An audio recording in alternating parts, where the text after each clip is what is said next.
সম্মানিত কৃষক ভাই ও বন্ধুগণ, দেশ ও দেশের বাইরে যে যেখান থেকে আমার চ্যানেলটি দেখছেন সবাইকে আন্তরিক শুভেচ্ছা। নাটোরের ঐতিহ্যবাহী কাদার উপরে রসুন চাষ পদ্ধতিটি দারুণ ভাইরাল হয়েছে। দেশের বিভিন্ন জায়গা থেকে যারা আমার পূর্বের ভিডিওতে কমেন্ট করেছিলেন তাদের জন্য আমি এই নতুন ভিডিওটি তৈরি করছি। দর্শক, এই যে এই পাশে এই ধানের জমিটা দেখুন, এখানে ধানটা কাঁচাই আছে, এখনো পাকেনি। আর এই পাশের এই জমিতে কাদার উপরে রসুন রোপণ করা হয়েছে।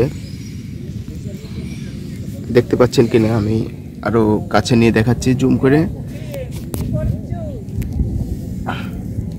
এই যে এটা রসুন রোপণ করেছি, এই রসুন রোপণ করেছিল, তুলে দেখালাম।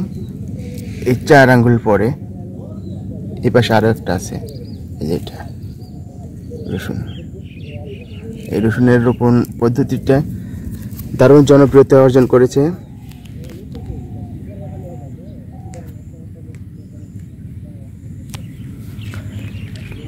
দেশের বিভিন্ন জেলা থেকে বিভিন্ন প্রশ্ন করেছেন, আসলে এটা এভাবে রোপণ করলে রসুন হবে কিনা। আসলে হবে, এবং এই নাটোরে, বিশেষ করে নাটোরের বোরাই গ্রামে এই পদ্ধতিটি আবিষ্কার হয়েছিল। তারপরে নাটোরের প্রত্যেকটা থানায়, প্রায় সদরে, বিশেষ করে 10 সদর থানার বিভিন্ন ইউনিয়নে, আমাদের তেবাড়ি ইউনিয়নে তো দারুণ ব্যাপক জনপ্রিয়তা অর্জন করেছে। একটু ভালো করে দেখুন, ওই যে ওইদিকে রসুন রোপণ করছে কৃষক ভাইরা। আবার এই পাশের এই জমিটা দেখুন, ফেটে গেছে, এটা ফেটে গেছে, এটা শক্ত হয়ে গেছে। এটাতে রোপণ করা যাবে না। রোপণ করতে হলে এটাকে সেচ দিয়ে নরম করতে হবে। আর এই পাশেরটা সেচ দেওয়ার প্রয়োজন হয়নি, দারুণ নরম নরম, কাদা কাদা আছে। এই যে রোপণ করেছে, কতখানি রোপণ দূরে দূরে রোপণ করতে হবে আমি দেখাইছি। এই যে 4 আঙ্গুল দূরত্বে, 4 আঙ্গুলের একটু বেশি, 5 আঙ্গুল 6 আঙ্গুল দূরত্বে। আর কতখানি পুঁতে দিতে হবে দেখবেন, প্রত্যেকটা রসুন অর্ধেকের বেশি পুঁতে দেওয়া আছে, অর্ধেকের বেশি পরিমাণ পুঁতে দিবেন। আর এদিকে রোপণ করছে, সরাসরি আমরা কথা বলবো।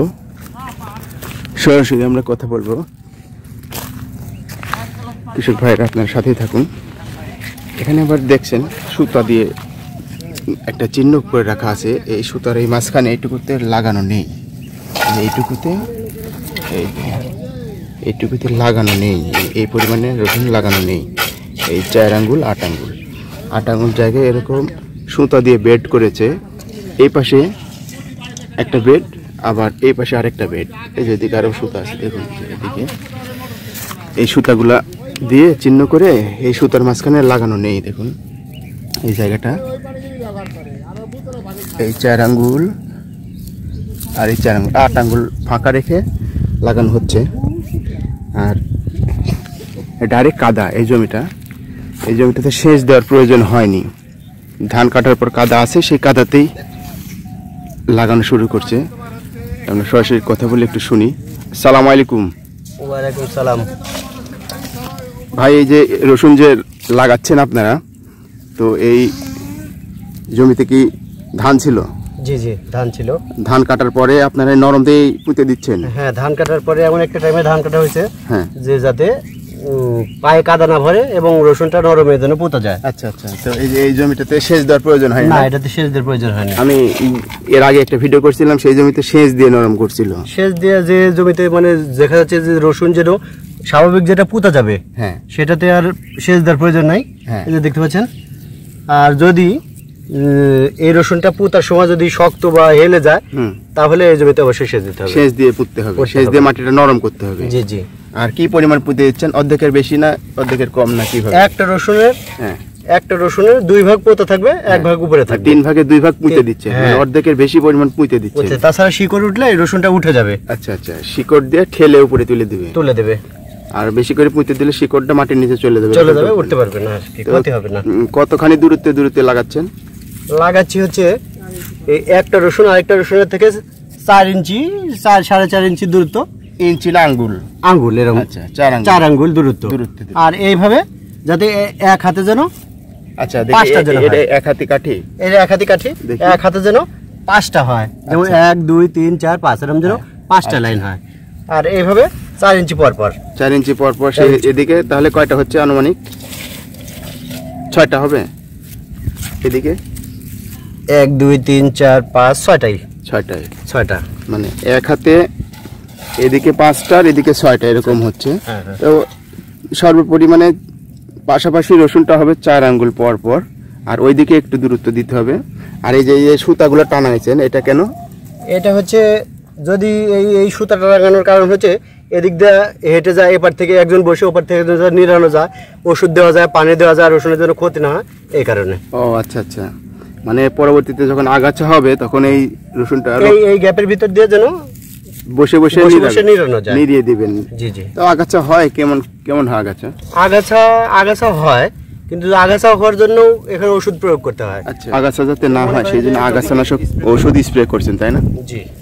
এটা কি মাটির যে বীচি ঘাস, মানে বীজ থেকে যেগুলা ঘাস উৎপাদন হয়, এই ওষুধ দিতে হবে। আর যদি আগাছা হয়ে যায় তাহলে অ্যাসিড জাতীয় একটা প্যাডি বলে একটা ওষুধ আছে, এই ওষুধটা ব্যবহার করতে হবে। আচ্ছা আচ্ছা, মানে অ্যাসিড জাতীয় যে কোনো ওষুধই, প্যাডি হতে পারে, ওই গ্রুপের অন্য কোনো ওষুধ হতে পারে, মানে যেগুলা ঘাস বের হয়ে গেছে ওগুলা মরে যাবে পুরানোর জন্য। আচ্ছা, পুড়ে মরে যাবে। আর যেগুলা ঘাস এখনো বের হয়ে গজাবে না, সেই ঘাস না গজানোর জন্য একটা ওষুধ স্প্রে করছেন, তাই না? ওই ঘাস মানে পরবর্তীতে আর বীজ থেকে আর ওই ঘাসগুলো বের হবে না। আর এই রসুনের আপনাদের ফলন কেমন হয়? ফলন যদি মনে করেন যদি একটু ভালো হয় আল্লাহ দিলে, তাহলে প্রায় 40-50 মণ। 50 মণ হয়? হ্যাঁ, 40-এর উপরে আর কি। 40-এর উপরে। আচ্ছা আচ্ছা। আর এটা কি জাতের রসুন আপনারা রোপণ করছেন?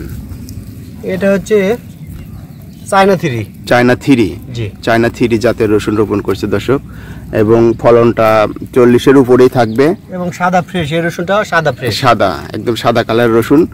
তো আর এই বেড করে করার কারণে এই জমিতে যদি আগাছা হয়, পরবর্তীতে আগাছাগুলো নিড়িয়ে বের করে দেওয়া সহজ হবে। এবং এই বেডের কারণে পরবর্তীতে জমিতে যে ছত্রাকনাশক স্প্রে করা লাগবে, সেই স্প্রে করাটাও সুবিধা হবে।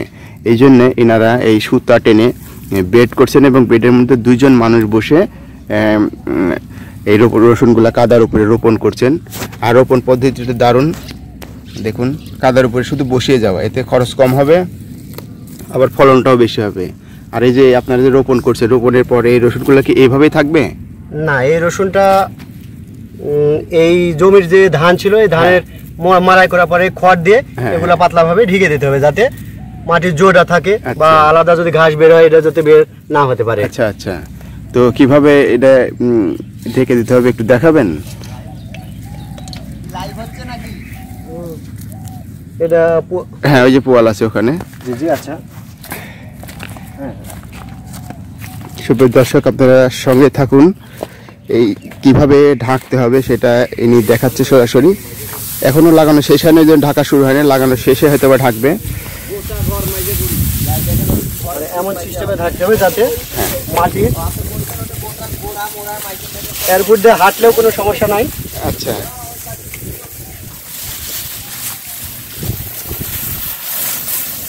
তো দর্শক এভাবে ঢেকে দিতে হবে আর কি লাগানোর পরে। এদিকে লাগানো হয়ে গেছে রসুন, এই যে রোপণ করা রসুন, এই যে এটা একটা রসুন,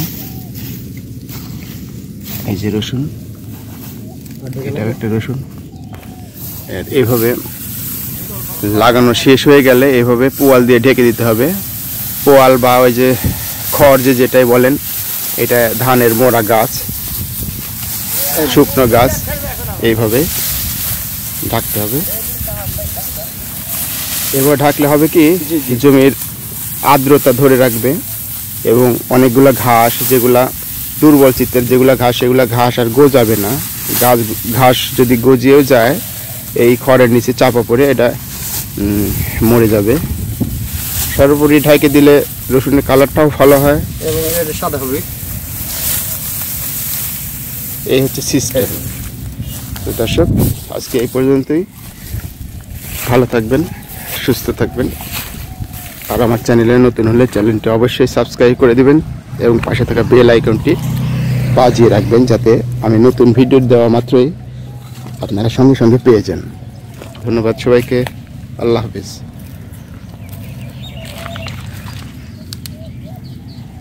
যাও, আমার সাথে যাও।